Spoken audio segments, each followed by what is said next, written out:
What is up, you guys? Welcome back to Tidal Gardens. I'm here with Tana Serpa from Serpa Design, big YouTuber.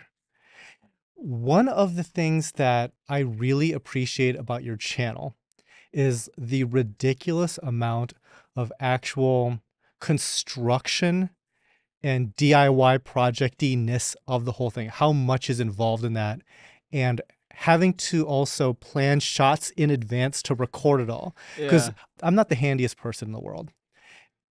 One thing that I do know is that when I'm doing any and all projects around here is I am always frustrated. And I don't necessarily want to be on camera while I'm doing these things. Yeah. So I wanted to talk about how you kind of approach all of these projects. It goes way back, honestly. It's one of the earliest things I can remember doing. And I don't know where it came from or where I learned how to do it, but my great grandfather was an inventor. The way the story was told to me that some of his patents were stolen by Black and Decker, allegedly. We Uh, don't like Black and Decker around here, I yeah, guess. yeah, we like the Walt. But anyway, all that's to say that I think it kind of runs in my genes, that like being industrious with stuff. But one of the things I remember is when I was a kid, they had a deck built around our swimming pool, and there was a few decking planks and stuff just left over. Just randomly, nobody showed me how to do it or whatever. I just built a chair, just random. And I was maybe 5, just got the saw, cut some boards, Definitely not screwed. OSHA. Yeah, definitely not OSHA. And I just made some silly little stole, but if I think back, I was always building Legos, Lincoln Logs, just like toys that involve you having to build stuff. And so I think that's kind of what got me started with stuff. It was just always growing up, and like we weren't bad, but we weren't the most well-off people around. So like if I wanted something, a lot of times I had to make it. So if you think about going to school, right, everybody had the nice book covers, these spandex book covers, and everybody had them. They were cool. But here I am with a paper bag taped to my book, right? So it's like I always had to make stuff. And I think that just kind of translated into me just DIYing everything to this very day. I don't even have to, but I still do it because it's like in my DNA to do it, and I find more satisfaction to do it. There is something to that feeling of satisfaction. I totally get it because around here, let's be real, I don't do a ton of stuff. But the stuff that I do actually do, like this ridiculous cloud ceiling that's over our heads right now, It's pretty cool. it's pretty cool. Um, Whenever I do like those weird projects like that, Yeah. I insist on doing it because it is such a departure from like the core activities here. I don't want to burden other people, other staff here with my craziness. Yeah. So I always own that, right?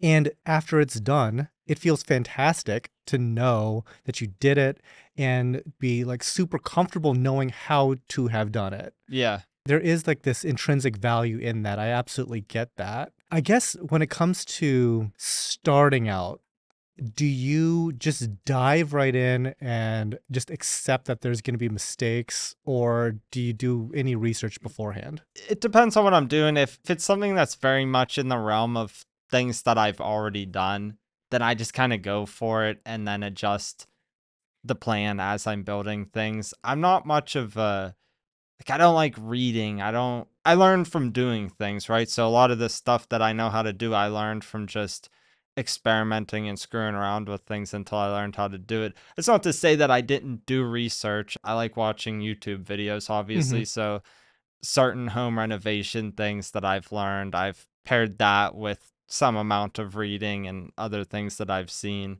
If I have a general idea of what I'm doing and it's something I haven't done before, I will do a little bit of research to try to figure out stuff that's similar to it.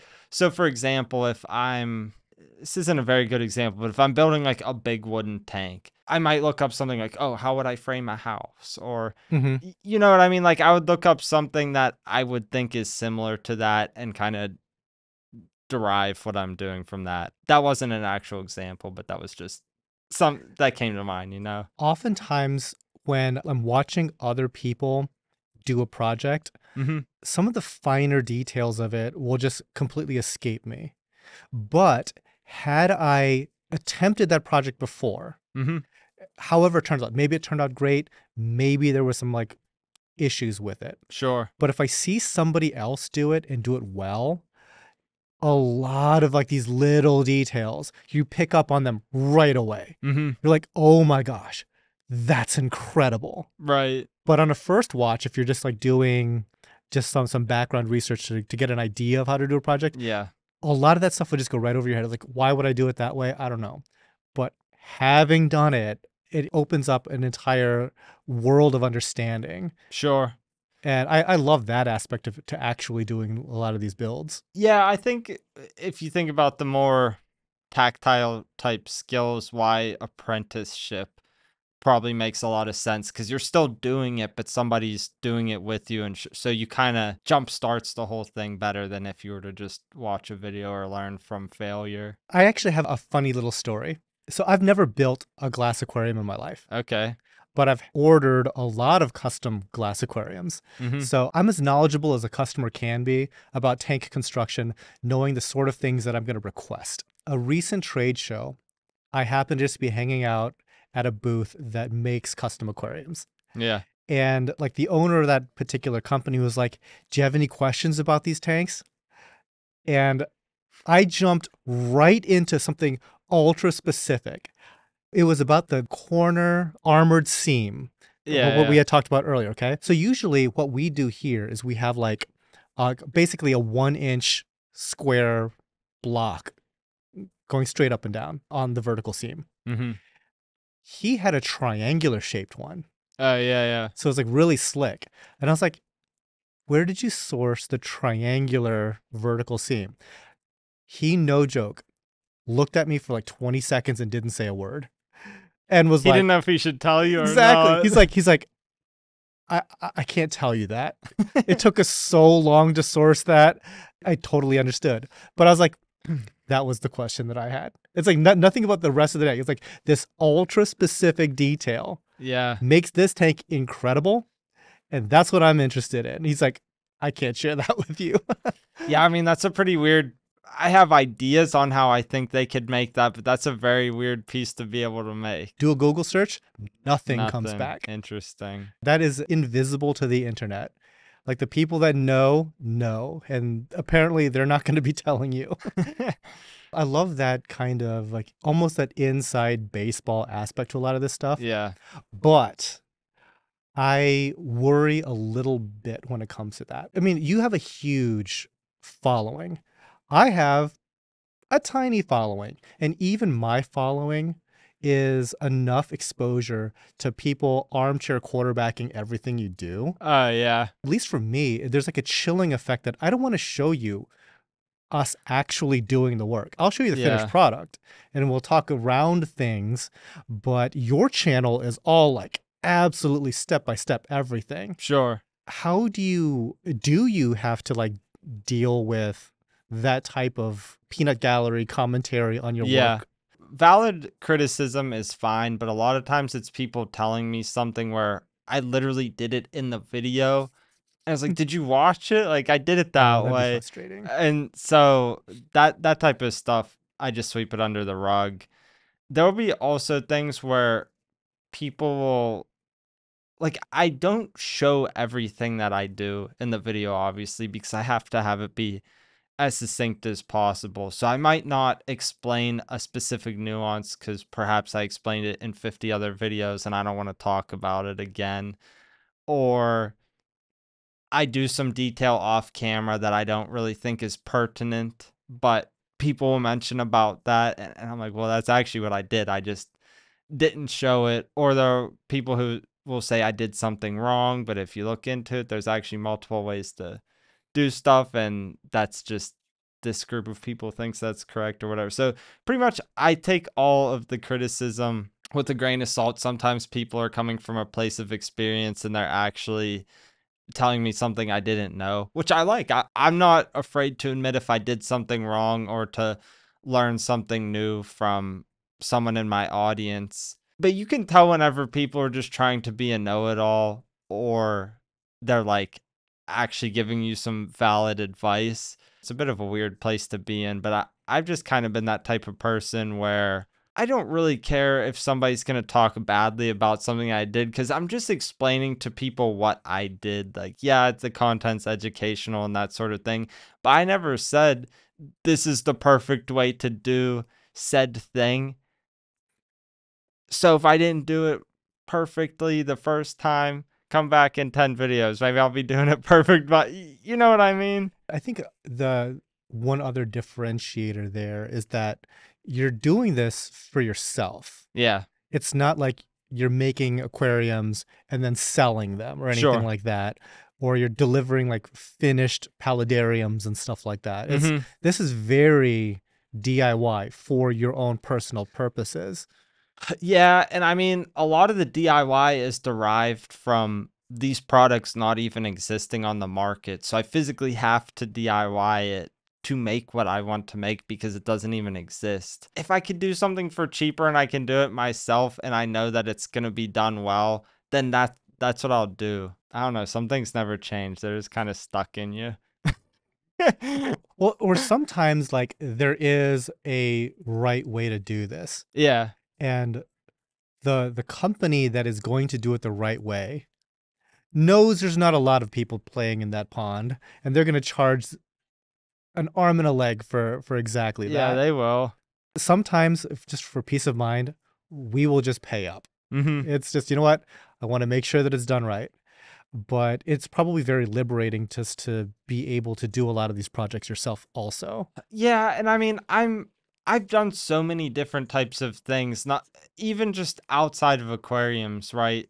Doing home renovations and so many things that my track record is it's very good. Like I would consider myself very proficient at home renovations. Like I just go to I watched people's your basement build. That's insane. I mean that was all right, but just like other things, I almost cut my finger off a few years ago trimming hedges, but we were about to move homes and I had to finish renovating the bathrooms. So I finished doing it like with this finger and a splint the whole time. And they're nice. They turned out really well. But all that's to say that I've done so many different things that I feel pretty confident about my abilities. Perhaps like that sort of commentary sets me off more. Ah, elaborate. It's just like rage bait, you know? Because it's like not to say that like we're perfect by any stretch of the imagination, but we're doing some stuff at a pretty high level here. You are. I And would say so. and I think that the people that are legitimately doing stuff at a higher level than us, Yeah. I appreciate the hell out of. And there's ones or twos of them in the country.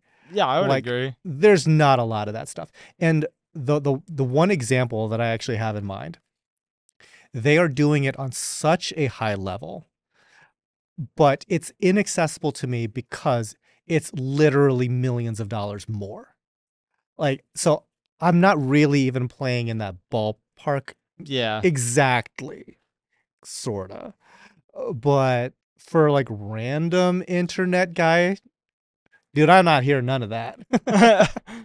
It's like I'll accept criticism from some, but not all of you. Yeah, it's understandable. I mean, it's just people don't understand the whole nuance of everything. Like, so for myself, if I'm making a project, I'm starting to get better about doing things long in advance. So I really let the project, for lack of better words, marinate. So by the time the audience sees it, it's already months old and that type of thing. But for the 8 years I've been consistent on YouTube, the vast majority of those projects I have made within like 3 days' time or something, right? So I Mm, had to make it really quickly, and so inevitably things would not be as quality as if I had meticulously crafted this thing for months and months. And so I would say that when you look at my channel and my projects and things, I don't really think any of the things I have done truly are representative of what I'm actually capable of because I'm always working within the YouTube time constraint of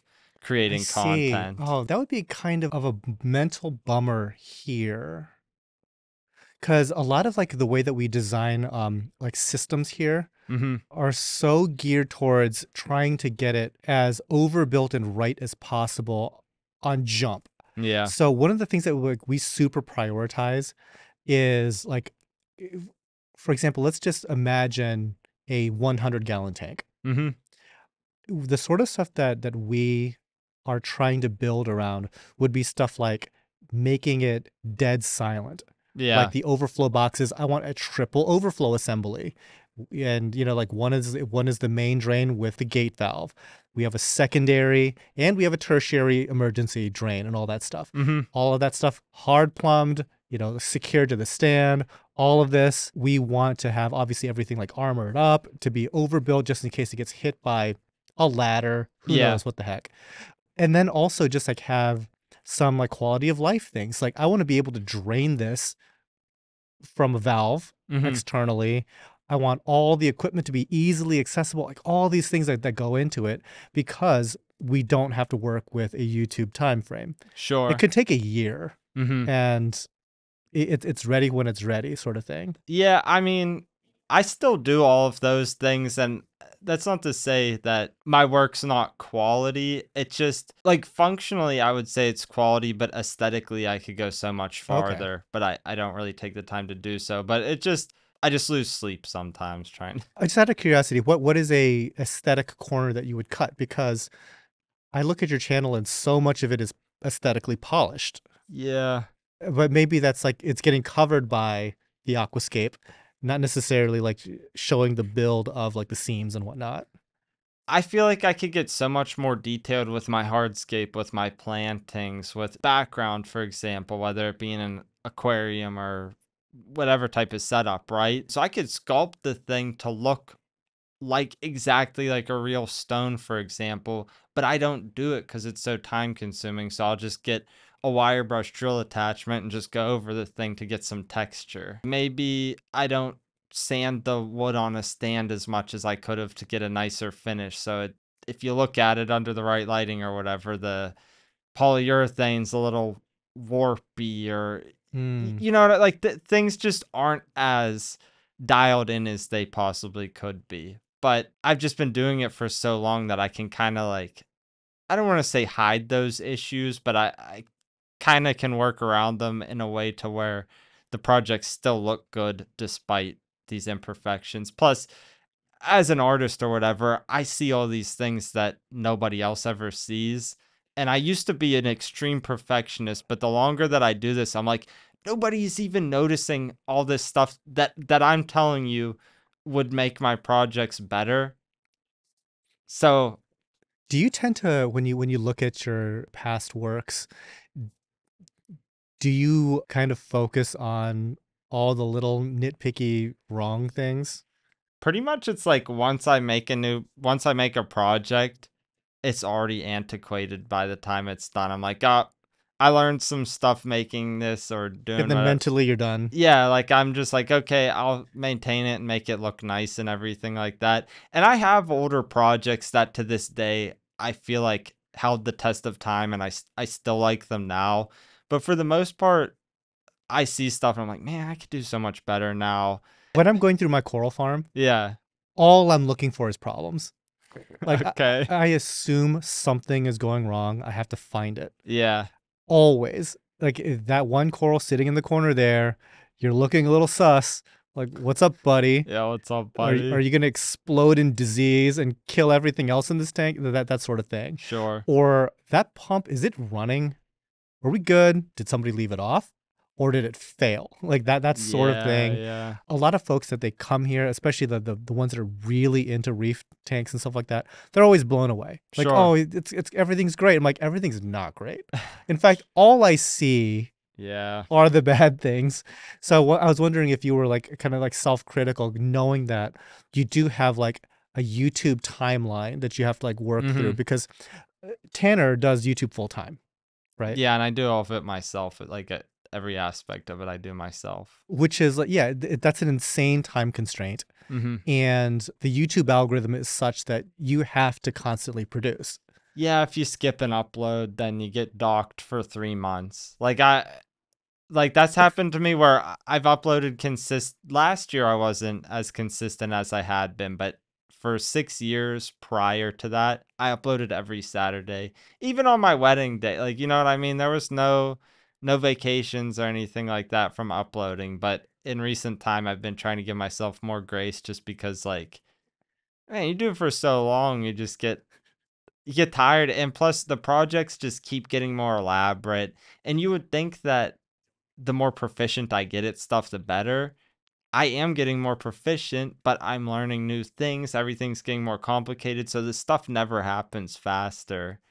And that kind of goes back to what we said at the very beginning, is like it's a marvel that you're the one doing all of these projects while recording yourself. Mhm. Like that is so much work. Yeah, it's a lot I of work. I'm like watching his videos and it's like, oh, he's got a backhoe and he's digging his own pond. Okay. I never did that. When I did the big one at my house, Aquascape helped Right. me, and they excavated the Right. machinery. Okay. For some reason, I thought that the one that at your parents' place. Nah, that was all by hand. Oh, even better. Okay. I was combining the two projects. Okay. You dug by hand a Uh-huh. pond for your parents. Yep. Okay. They like it.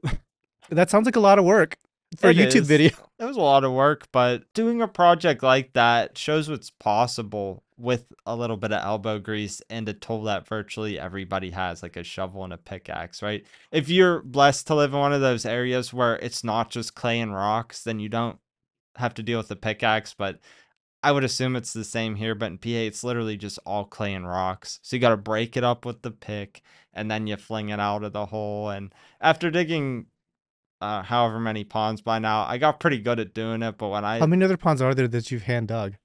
I hand dug my first one, which was probably about 2,500 gallons, so it was a decent size. I hand dug my parents twice because I built it once and then I made it bigger. I I won't count. They're not ponds, but I built two fountains, both of which have these huge basins under, so I had to dig those. And then with my current pond, the recreation one, all of the regrading of the hillside and all of that, it's foolish, but I've done it by hand with the pickaxe, shovel, and bow rake. So I, it's funny because when I see myself in the mirror, or whatever, I put on a lot of muscle mass in the past few months, just like hauling all this dirt around. But I like the exercise, I'm so getting like arthritis just hearing this. oh man, it's not gonna be a good thing for me when I'm old, I'm sure. Oh my gosh. So they make machinery that does a lot of Yeah, this. I know. Well, so my neighbor offered his backhoe, and I'm like, well, I can't fit it back in that area. I would have used it for some of the stuff I've done this summer, but it's not feasible. Gosh.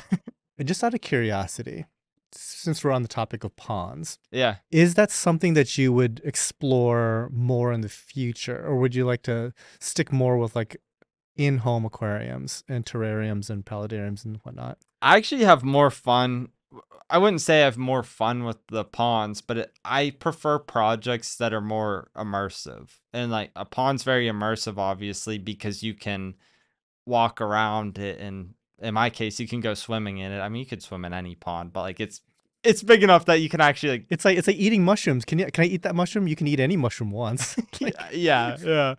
But I like the immersive aspects of it, and so for a aquarium or paludarium or terrarium, that sort of thing, you can make them immersive even if you can't go into the setup specifically. But as we talked last time, my dream is to do botanical gardens because you could literally, I can make so many experiences for people in those sorts of things. Like you're walking under arches of plants and there's little frogs jumping around. And so for me, that's the like the magnum opus of this.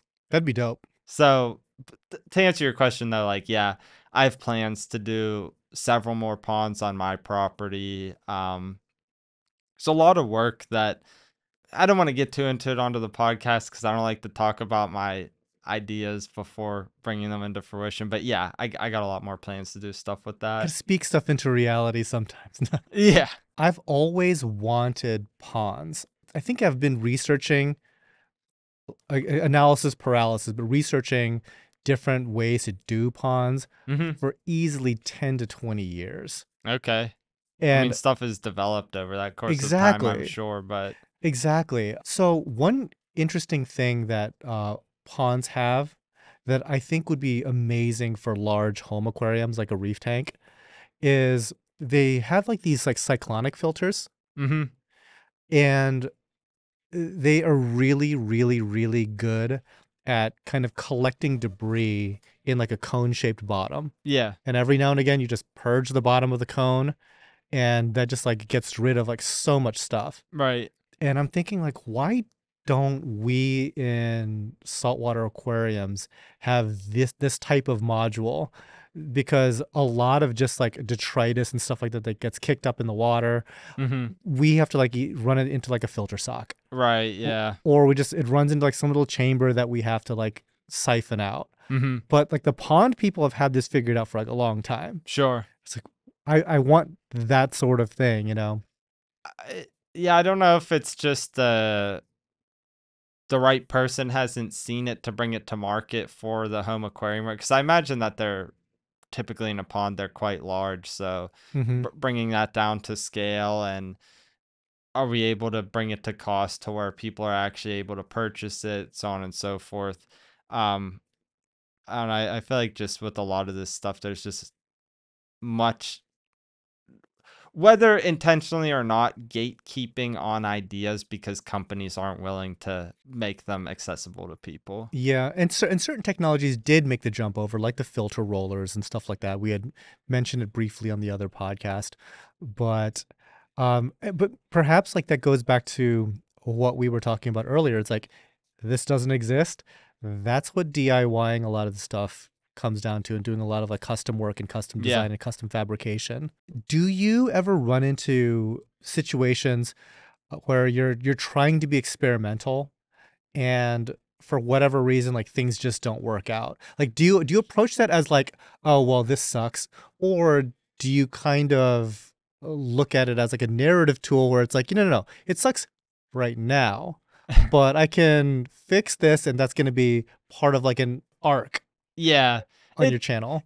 yeah, it depends. I do like to show iterative things on the channel. So if I tried something and it didn't work, and then I explore the idea again and it was more successful that time, I like doing that. And obviously, as you said, just as a narrative within a standalone video, for example, being able to problem solve and have like a mini hero's journey or whatever. You know what I mean? Like this, I have to figure out how to make this thing, and this didn't work, but then I find a way to, it makes for interesting content. So for most of my time on YouTube, I have not enjoyed it because it's like, oh, this thing's screwed up. Now I got to find a different way to do it. But the more that I kind of dip my toes into more story driven narrative, I find that yes, in the moment I will get upset by things going wrong, but then at the end I'm like, "God, I'm glad that thing went wrong because it made for a good story bit." It makes perfect sense, but then I'm thinking about like the invitation of the trolls to jump in like, that was stupid the first time you tried that. What were you thinking? Blah, Yeah. blah, blah. Of course it wasn't going to work. Blah, blah. Oh, God. It's I don't know. I always just come back to like people aren't walking in my shoes. They don't know. It's very easy to look at a video after the fact of somebody putting something out there and say like, "Oh, they did something stupid or whatever." But I don't know, it's just it's easy to critique other people, but sometimes you gotta look in the mirror. Just make your own YouTube channel where everything's perfect. Yeah. It's harder than it looks. Yeah, it's Just harder than saying. it looks. If people wanted to try a lot of like the DIY projects that you do, a Mhm. lot of it is really like around first the construction of the aquarium itself. Yeah, I am going to be asking about like kind of specific tips and tricks. sure. So just on like aquarium construction, and let's say nothing like enormous, like some 300-gallon tank that's like probably legitimately dangerous to work with, but so something smaller. Like what would you recommend for folks that you had just picked up like along the way after doing this many times? Well, I don't work with acrylic at all. I noticed you don't have any acrylic. Very, very little. I don't like working with it because of you take all the it well, first of all, it's expensive compared to glass in most cases. It's probably more expensive. And it's just you take all this time to make the tank and it looks all good and everything, and then you just bump up against it and it's scratched, right? It scratches if you look at it wrong. Yeah, Yep. it scratches if you, and you could get polycarbonate scratches easier than acrylic, but you can get acrylic that's supposedly scratch proof. It never is. It- It's like you can. yeah, I you'll see stuff marketed that way, whether or not it's a different product at all, your guess is as good as mine. But it scratches so easy. And I've made a few acrylic tanks, but I don't like acrylic. I find that it's a inferior material in my mind. So you like glass? I like glass. The problem with glass is that it can cut you. I've never got cut manufacturing a tank in any Because you way. actually do your own cutting. I do my own cutting, yes, but I've stepped on glass that I left on the floor for a couple of weeks and that type of dumb stuff, right? Here come the comments. Yeah, yeah. Well, that people always.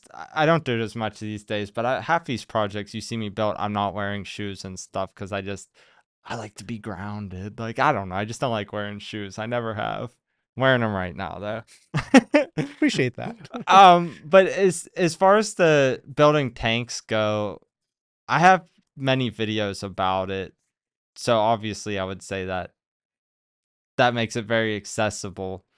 But understanding how to cut glass and not being afraid to do so, it's one of the best skills you could ever learn. And Interesting. Okay. it's very easy. It just seems like a daunting, challenging thing because you're working with this thing that's dangerous. But it's a very easy workaround. You just get gloves that are cut proof and you don't have to worry about it. So you wear those so you don't get glass shards, all that kind of thing. So if you can learn how to cut it, that it's such a good skill to have. But as far as assembling them, it just without having a full tutorial to try to explain that stuff, I would say the number one tip I can give somebody, which I only recently started doing, I never had an issue with it, and none of the glass tanks that I've ever made or repaired have leaked ever. Okay. And I've been doing it since I was 14. Okay. So they've never, you know what I mean? I never had any issues with that. So I've been doing something right this whole time. But a lot of the issue, and you kind of touched on it with your corner supports, if you don't have enough silicone, the thing is going to leak at some point, right? And it's not much of an issue when you're working with glass that's about 1/4 of an inch thick or thinner. But when you start to go thicker than that, when you assemble the tank, the glass is so heavy that it squeezes Oh, it out this. squeezes it out. So all you get the little bumpers. They're just these little like The clear yeah, the spacers. clear spacers. Mm-hmm. A lot of times you'll put larger ones on the back of cabinet doors and that sort of thing, but you get really small ones and you put them between the glass. So when you put it together, the silicone after a certain point it stops getting squeezed out. So no matter what you have, because it's that internal seam between the glass that Doesn't this kind of matters. sound like it feels like it's madness that we're like building stuff and there's like this little thin layer of silicone is the thing holding this heavy glass structure together, and then we fill it up with Yeah. water. Hey, that silicone gets in those micropores of the glass. It's holding it real good. Funny story that I have. So one of my friends started a coral farm in Japan, in Tokyo. Yeah. And if you know anything about Japan, there's like earthquakes. Oh yeah. There's like bad earthquakes. He made his entire farm out of 1/4 inch glass. Mm, Oh, first of all, he made it out of glass. yeah. It's like there's an argument for acrylic in that application because it flexes better than glass does. Yeah, I'd agree. But 1/4 inch is really thin It's glass. thin, yeah. The tanks that we have downstairs are 3/4 inch thick. Mm-hmm. He built his entire farm in Tokyo with 1/4 inch. And from what I understand, it held water.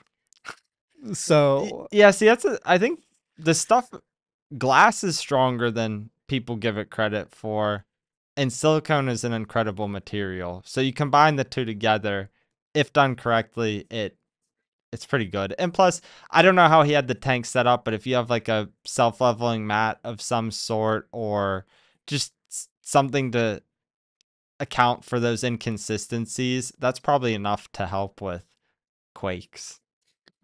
one would We don't hope. know. We don't have earthquakes in Pennsylvania. I've never You, experienced one, so we've had like two as long as I've lived here in Ohio. It's been like 30 something years. okay.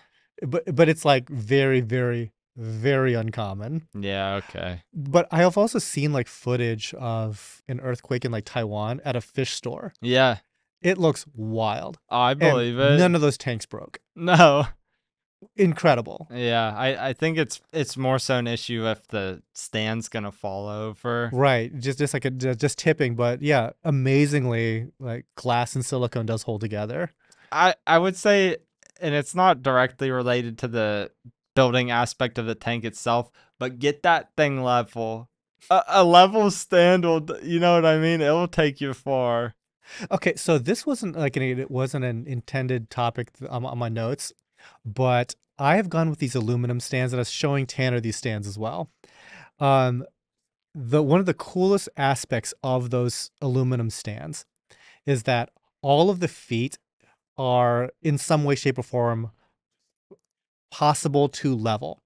And kind of like the idea of going back to shims and stuff like that seems like a horrific concept, since I'm so used to now being able to just to turn like a leveling nut on the bottoms of these casters and leveling feet.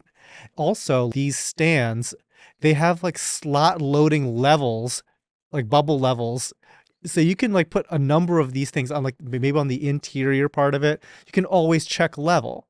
So yeah, That's nice. it is like one of these like little creature comfort luxuries. So if your big tip and trick is to be able to cut glass and to make sure your tank is level, my tip is these stands are expensive and they're worth it. Like Uh, they're fan flippin' tastic. I guess my only I guess I don't want to say like pushback to that, but it's like it seems like if you're not doing something super specific or whatever or larger, it might not be as necessary of a thing. Because I mean, a few composite shims, they've got me pretty far, 30 some years later. But I see that I saw them earlier, and I'm just like, man, that I can use those for some serious things that I otherwise wouldn't be able to. We've got a couple of other random stands that do sit like flush to the ground. Yeah. And I also appreciate the ability to clean under. Oh When yeah. it's just like a foot this big, you can completely clean underneath, and it's not like, so a lot of your stuff is freshwater. Yeah. But in saltwater, if a lot of water kind of gets trapped underneath like a solid thing, you eventually get this like salt creep coming out that and you wipe that clean and the creep comes back out I have some happening right now. I know about it. forever. You get to enjoy that forever. Awesome. But if you have like one of these stands that's on casters or on leveling feet, Yeah. like you really can keep all that stuff clean. Now granted, like some people don't care about any of that, but I do, and it is lovely. So that's my free plug there for aluminum stands. Anyways, I think that pretty much does it for this topic. Thanks again, Tanner, for coming and joining us. Yeah, thanks for having me. Hope you guys at home learned a little bit about like what goes into like some of these builds and like the concepts that we talked about. But yeah, until next time, guys, happy reefing.